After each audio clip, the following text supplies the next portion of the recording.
Taïwan dans toute sa diversité, une émission de Radio Taïwan International.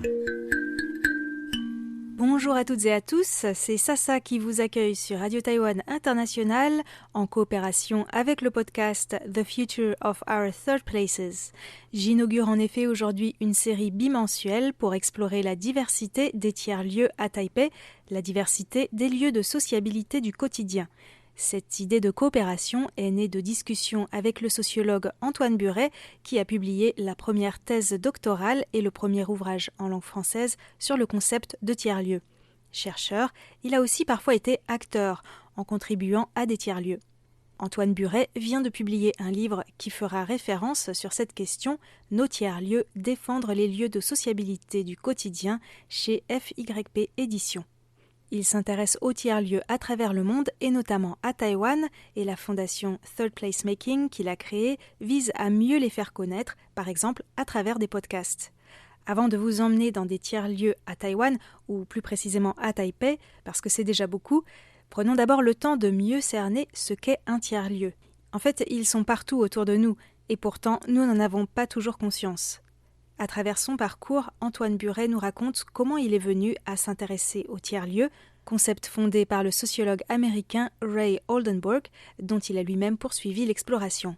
J'ai souvent tendance à dire que je suis né et que j'ai grandi dans un tiers-lieu, pour la bonne et simple raison que mes parents étaient bistrotiers.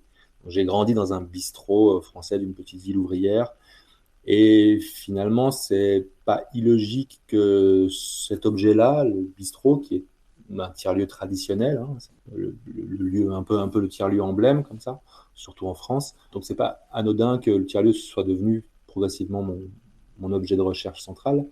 Je suis parti vivre ensuite dans les Balkans où j'ai étudié la problématique des lieux culturels et de la politique culturelle dans les pays en transition, notamment sur la question de la reconversion des friches industrielles en lieux de culture. Et en revenant, comme ils disent en Roumanie, de l'autre côté du mur, eh bien, j'ai commencé à percevoir ce terme-là que je ne comprenais pas, mais qui semblait dénommer de nouveaux lieux où on faisait des choses, pour le dire vite. J'ai eu la chance de pouvoir animer un des premiers espaces de coworking à Genève, le premier en fait espace de coworking à Genève, et c'est à partir de ce point-là finalement que mon travail sur les tiers-lieux à proprement parler a commencé, parce que des communautés, ou surtout un membre d'une communauté est venu me prendre comme ça, et puis on a commencé à travailler ensemble. Je commençais une thèse, j'avais un sujet un peu vague, et j'ai décidé de partir sur cette question des tiers-lieux. Mais vraiment, à l'époque, ce terme-là, dans la culture dans laquelle je baignais, faisait référence à des nouveaux lieux de sociabilité qui mêlaient le travail avec la question des technologies numériques, qui était ce qui devenait central. C'était finalement comment les technologies numériques transforment les lieux de travail et le lien social. C'était un peu tout ça, un peu foutraque comme ça, mais qui m'a mené sur toutes les routes françaises. À l'époque, il n'y avait pas beaucoup de lieux de ce genre-là, donc j'ai facilement pu rencontrer, visiter, étudier et travailler avec les coworking en Suisse et en France et en Belgique, et puis les Fab Labs, et puis les Makerspace, et puis les Hackerspace, puis les Biohackerspace, jusqu'à un moment où la chose est devenue, voilà, comme on peut le voir maintenant, assez courante, et on était confronté finalement à des nouvelles problématiques que ces lieux ont fait ressortir, dans le sens où la question qui, moi, m'animait dans les tiers-lieux était celle du lien social, de la sociabilité, de la politique, des solidarités. Et puis, dans ces types de lieux-là, finalement, on parlait beaucoup de travail. Et au bout d'un moment, alors la France est un contexte particulier parce qu'il y a une politique publique qui a commencé à naître sur tout ce mouvement. Pour ma part, j'ai décidé de refonder toute ma théorie, tout en bien sûr en gardant les bases, puisque j'ai écrit le premier livre en langue française sur le sujet, et la première thèse en langue française sur le sujet, donc c'était des bases assez solides, mais je me suis dit, à un moment donné, il y a une évolution, il faut reprendre des bases, regarder des bases. Pardon, peut-être préciser que ma thèse est en sociologie, et c'est voilà, donc la reformulation des bases, le retravail avec une vision internationale de la chose, ne plus regarder simplement ce qui se passe en France, en francophonie, comment le terme et comment le sujet est pris, mais regarder dans le monde entier, m'a fait réévaluer toute cette problématique-là, et puis surtout m'a convaincu que la question des tiers-lieux est une question des plus importantes actuellement. Ce qui anime Antoine Buret, c'est d'étudier les spécificités des tiers-lieux de différents pays, mais aussi de découvrir quels sont leurs points communs et à quelles problématiques ou à quels risques ils sont confrontés.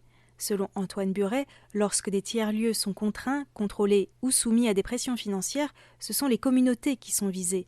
Nous devrions donc pouvoir revendiquer un droit au tiers-lieu qui serait complémentaire au droit d'association et de réunion.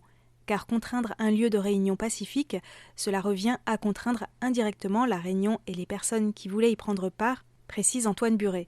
Comprendre l'importance des tiers-lieux, les renforcer et les défendre, en les faisant mieux connaître dans l'espace public, c'est justement l'une des missions de Third Placemaking.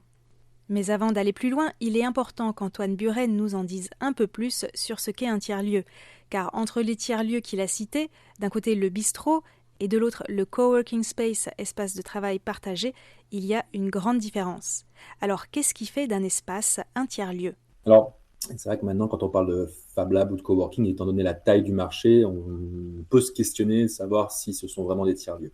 Donc, pour revenir sur l'essence de ce terme-là, je ne raconterai pas sa généalogie, mais juste se focaliser sur l'essence, c'est quelque chose de très simple, un tiers-lieu. C'est un lieu de sociabilité du quotidien.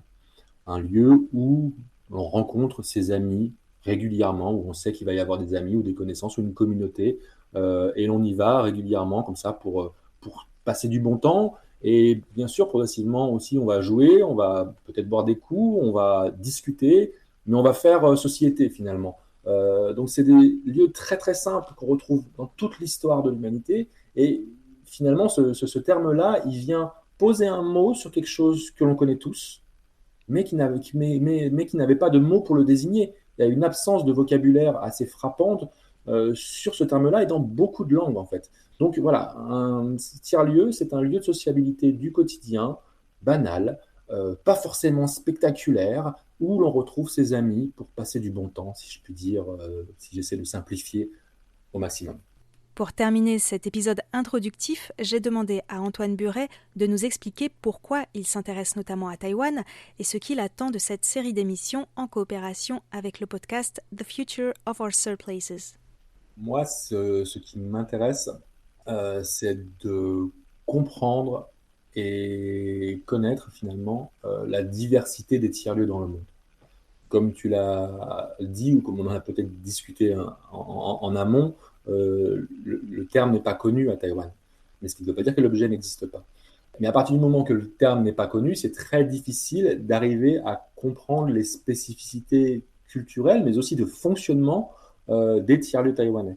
Voilà, c'est là où le mot tiers-lieu a un intérêt, c'est qu'il permet de mettre le doigt là-dessus, et puis ensuite on peut faire des analyses, on peut comprendre ce qui se passe. Moi, mon objet et mon objectif, c'est d'arriver à avoir, tant que faire se peut, une vision globale et mondiale des tiers-lieux. Parce qu'il y a des spécificités, que ce soit en Suisse, en France, aux États-Unis, au Japon, en Inde ou à Taïwan, il y a des spécificités, puis il y a aussi des liens. Quel est le tiers-lieu type taïwanais ? Personnellement, je n'en ai aucune idée. Je sais que par exemple en France, le tiers-lieu type, on va dire, c'est le café. Voilà, le café, c'est le tiers-lieu type français. Mais à Taïwan, je ne sais pas. Il y a d'autres questions qui émergent de ça. Quelles sont les tensions dans les tiers-lieux taïwanais ? Quelle est l'histoire de certains tiers-lieux taïwanais ? Cet aspect de relation de pouvoir entre le lieu de sociabilité, les personnes, et puis les entreprises ou les différentes influences culturelles qui viennent modifier cela, ça c'est un sujet. Et puis il y en a un autre qui me semble extrêmement important de mettre en valeur et de montrer, c'est quels sont, et je suis sûr qu'à Taïwan ça a existé aussi, puisque ça existe dans beaucoup d'endroits, quels sont les tiers-lieux qui historiquement ont formé l'identité taïwanaise, ou ont formé l'histoire taïwanaise. C'est certain que ce soit une histoire culturelle ou artistique ou littéraire, mais aussi une histoire politique, technologique, que sais-je. Dans le monde entier, c'est de là que souvent naissent des nouvelles choses comme ça. En Argentine, ça a été le cas. En Colombie, ça a été le cas. À Cuba, ça a été le cas. Et c'est à chaque fois des tiers-lieux très différents. Ce ne sont pas que des cafés. Hein. Les cafés sont importants dans cette histoire-là, mais ce n'est pas que ça. Et à Taïwan, ça m'intéresse de savoir comment ça se passe là. Parce que la mise en valeur de ces choses-là, la capacité de montrer cela, de l'illustrer, de le raconter, peut permettre de créer des ponts avec d'autres endroits du monde, d'autres situations, et donc au final de renforcer les tiers-lieux à l'échelle mondiale et la compréhension du rôle des tiers-lieux dans le monde, ce qui est la mission de Third Placemaking. Dans cette série d'une quinzaine d'épisodes, nous allons explorer certains tiers-lieux traditionnels emblématiques taïwanais, ainsi que de nouvelles formes de sociabilité qui émergent. Je vous emmènerai dans des temples, dans des maisons de thé et des cafés, chez le coiffeur, dans des universités de quartier, au karaoké bien sûr, ou encore dans la rue tout simplement, et dans plein d'autres lieux inattendus. Bien sûr, la diversité des tiers-lieux reflète aussi la diversité générationnelle et des classes sociales, la complexité de l'histoire et de l'identité taïwanaise, ainsi que des influences culturelles extérieures. Et tout cela rend ce sujet encore plus foisonnant. Je compte donc sur vous pour suivre cette série de podcasts qui s'annonce passionnante.